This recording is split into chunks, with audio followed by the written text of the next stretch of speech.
Diga: a multiplicação dos pães e peixes. Versículo 1. Depois disso, partiu Jesus para o outro lado do mar da Galileia, que é o de Tiberíades. E grande multidão o seguia, porque via os sinais que operavam sobre os enfermos. E Jesus subiu o monte e assentou-se ali com os seus discípulos. E a Páscoa, a festa dos judeus, já estava próxima. Então, Jesus, levantando os olhos e vendo que uma grande multidão vinha ter com ele, disse a Filipe: onde compraremos pão para estes comerem? Mas dizia isto para experimentar, porque ele bem sabia o que havia de fazer. Filipe respondeu-lhe dizendo: 200 dinheiros de pão não lhes bastaria para que cada um deles tome um pouco. E um dos seus discípulos, André, irmão de Simão, Pedro, disse-lhe: está aqui um rapaz que tem 5 pães de cevado e 2 peixinhos, mas que é isto para tantos? E disse Jesus: mandai assentar os homens. E havia muita relva naquele lugar. Assentaram-se, pois, os homens em um número de quase 5.000. E Jesus tomou os pães e, havendo dado graças, partiu-os pelos discípulos, e os discípulos pelos que estavam assentados, e igual também os peixes, quanto a eles queriam. E quando estavam saciados, disse aos seus discípulos: recolhei os pedaços que sobejam, para que nada se perca. Recolheram-no, pois, e encheram 12 cestos de pedaços dos 5 pães de cevado que sobejaram, aos quais haviam comido.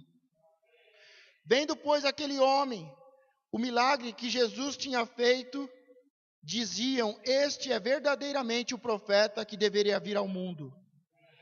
Sabendo, pois, Jesus que haviam de vir arrebatá-lo para o fazer rei, tornou a retirar-se, ele só, para o monte. Obrigado, Senhor, por tudo que o Senhor está fazendo.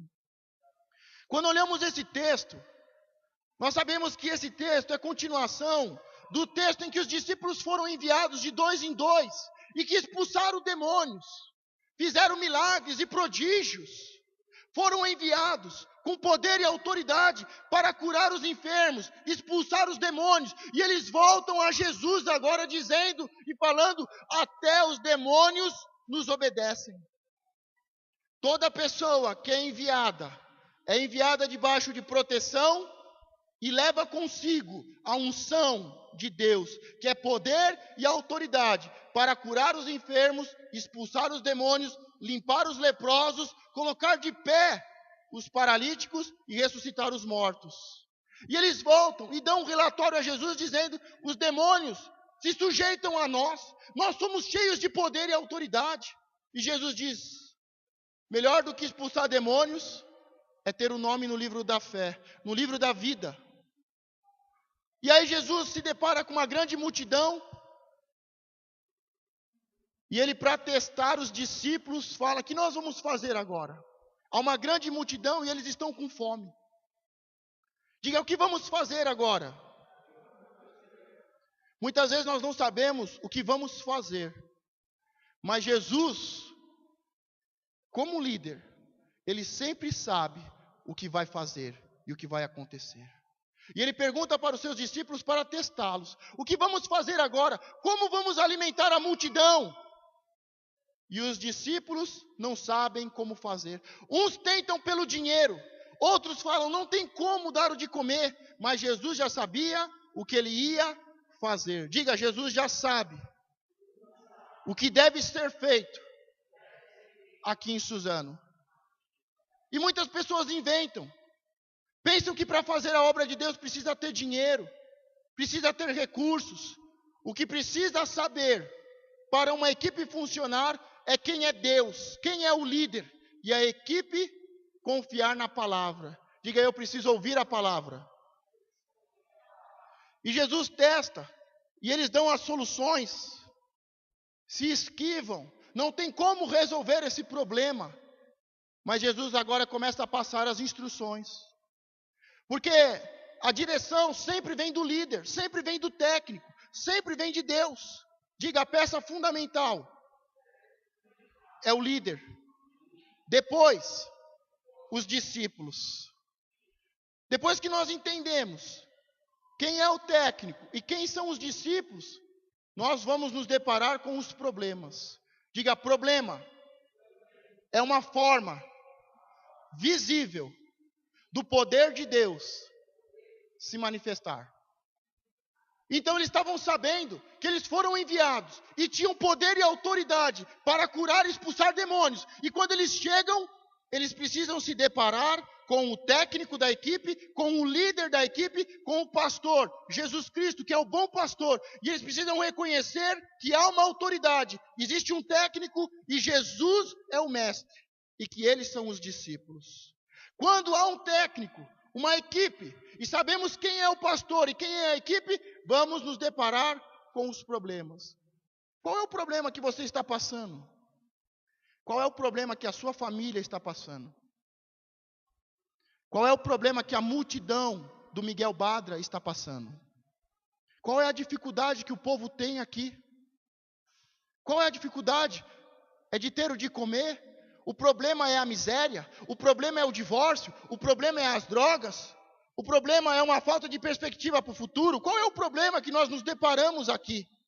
Depois que nos deparamos com o problema, Jesus começa a liberar os decretos para organizar. Diga, organizar. Se organizou uma estrutura, o líder, os discípulos se depararam com um problema e Jesus começa a buscar uma solução. O que nós temos para fazer? Quais são os recursos que nós temos? Para resolvermos um problema, precisamos de uma oferta voluntária. Diga comigo, para se resolver um problema espiritual, é necessário uma oferta voluntária. Diga, muitas vezes, é necessário uma oferta de sacrifício. E nós sabemos que uma criança entregou uma oferta voluntária e de sacrifício, porque ela ia deixar de comer e de crescer. Se organiza, se depara com um problema, começa a se resolver. Jesus agora diz, fala para o povo sentar. Nos textos vemos os detalhes dizendo para se organizarem em grupos de 20, de 50, de 100. E aqueles poucos pães e peixes, Jesus agora entra, depois de organizar e administrar, ele entra com a oração. E ele dá graças a Deus por aqueles poucos pães e peixes. E ele começa a partir e a multidão é alimentada. Vocês já perceberam que geralmente a gente quer orar antes? Quando você quer resolver um problema, o que você faz antes? Você ora? A última coisa que Jesus fez para resolver um problema foi orar. E muitas vezes nós, tomados por demônios da religiosidade, da hipocrisia, vamos orar primeiro. Jesus não foi orar para resolver o problema. Jesus primeiro organizou. Diga, organizou. Administrou. E ele organizou o povo. Falou, sentem-se, se organizem em grupos, em famílias, em grupos. Ele organizou primeiro. Organizou. Em seguida ele administrou 5 pães, alguns peixes. Depois que você organizar a sua vida, depois que você organizar e administrar a sua casa, você ora e o milagre acontece. Orar é fácil. Orar é para os hipócritas, para os religiosos. Agora, organizar a vida, administrar uma casa é para os fortes. E a maioria do povo é fraco. Não consegue dar uma palavra de ordem, de organização na sua casa. Não consegue colocar respeito, princípios, a palavra de Deus na sua vida e na sua casa. Enquanto você não organizar a sua casa, enquanto você não administrar a sua casa, a sua vida, não adianta orar, porque é oração de hipócrita. Primeiro você se organiza. Primeiro você se organiza e em seguida você administra a sua vida e a sua família. Depois você ora e vem o milagre de Deus. Enquanto você for um fraco e você não organizar e administrar a sua vida, não, pastor, eu não consigo parar de fumar, de beber, pastor. Enquanto você não governar, administrar a sua vida, não adianta oração de milagre. Vamos parar de brincar de ser crente. Vamos parar de brincar de oração. Vamos parar de brincar de vir à igreja. Vamos começar a ouvir a palavra de Deus e organizar as vidas, administrar as famílias. Quando você organizar a sua vida e administrar a sua família, Deus vem com muitos milagres. Milagres sobrenaturais. Mas enquanto o povo estiver de pé, confuso, perturbado, desorganizado, sem administração, não tem milagre. Jesus deixou bem claro, eu sou o líder. Jesus deixou bem claro, vocês 12 são a minha equipe. Aqui está o povo. E um grande problema, se vocês entenderem quem é o líder, e ouvirem a palavra do técnico, do líder, do pastor, se vocês forem uma equipe de trabalhadores, e entender que não é dinheiro, que não é recursos que resolve um problema, mas que nós temos que, primeiro, organizar e administrar. Tem famílias que estão uma bagunça há 10 anos. Eu conheço famílias que não conseguem se organizar há 15 anos. Eu estou muito feliz pelo que aconteceu ontem aqui. Porque eu estou começando a ver pessoas a se organizarem, a ouvirem a palavra e obedecerem a palavra de Deus. Pessoas se organizando, se administrando a sua casa. Enquanto você não ouvir e obedecer, não tem milagre. Você pode ir nos curandeiros, você pode ir no show da fé, mas o princípio de Deus é princípio eterno. Enquanto você não se acertar, se ajustar, enquanto você não se organizar e administrar, e governar e ser líder de você mesmo, o milagre não vem. Deixei você triste ou te dei uma esperança? Ou falei uma verdade como profeta de Deus? Você veio aqui para ouvir mentiras, palavras de ânimo, ou você veio aqui para ouvir a palavra de Deus? Se com Jesus foi assim, você acha que com a gente vai ser diferente? Enquanto tem conversa, bagunça, fofoca, mentira, enquanto não há respeito, não há organização e administração, não tem milagre. Você está entendendo por que tanto tempo esperando um milagre na sua vida? Por que tanto tempo passamos esperando um milagre, o milagre não acontece? Porque estamos religiosos e vamos orar. E Jesus primeiro coloca o princípio, eu sou o líder, vocês são uma equipe de 12. Não é vocês que vieram, é eu que chamei. Eu sou o líder, vocês são uma equipe de 12. Precisa se entender a organização, a hierarquia, o respeito, precisa haver honra. Vamos nos deparar, toda a equipe vai se deparar com o adversário. Um problema, e o problema vai ser resolvido com organização e administração e com ações de graça. Diga, ações de graça. A igreja, eu estou cansado de ver a igreja fazer ações de graça, desorganizada, sem respeito, uma bagunça, líderes no pecado, em prostituição. Estou cansado de ver uma igreja falsa, mentirosa, hipócrita, no pecado, e cheia de orações, de intercessões, de jejum, cheia de oração, cultos de ação de graça, mas eu não vejo as pessoas se organizarem.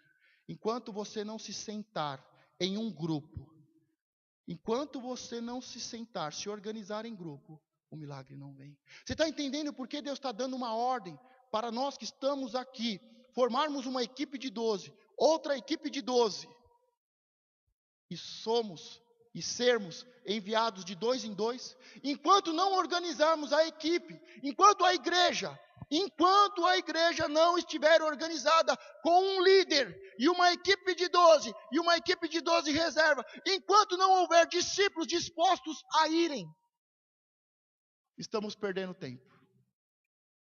Enquanto não organizarmos a igreja, o milagre de Deus não vem.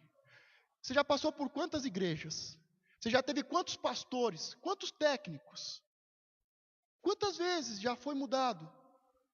Já saiu daqui e foi para lá? Quantas vezes você já mudou de pastor, de técnico? Não, agora é de Deus. Agora essa igreja é boa. Agora, olha que palavra poderosa. Quantos aqui já passaram por mais de 4, 5 igrejas? 4, 5 igrejas, brincando de ser crente, sem ter conhecimento em oração. Tem muitas famílias que eu conheço que não vão para o céu, vão para o inferno. Mas elas estão organizadas e há administração. E os seus filhos não se perdem. Os seus filhos não se envolvem com coisa errada. Mas se não conhecerem Jesus, que é o único caminho ao Pai e aos céus, vão para o inferno. São pessoas boas, mas que não conhecem Jesus e que não vão para os céus. Mas possuem organização e administração. Por isso, eu quero convocar, e a palavra de Deus tem sido ministrada para convocar você para fazer parte de uma equipe, seja a equipe principal, ou seja a equipe reserva, mas se levantar como um ministro, como um auxiliar, como uma igreja valente, que não vai ficar brincando de ser igreja, que não vai ficar brincando com as coisas de Deus e com o diabo, mas vai se colocar de pé, para ser enviado, para orar, visitar, evangelizar, ganhar vidas, restituir famílias. É para isso que Deus plantou uma igreja nesse lugar.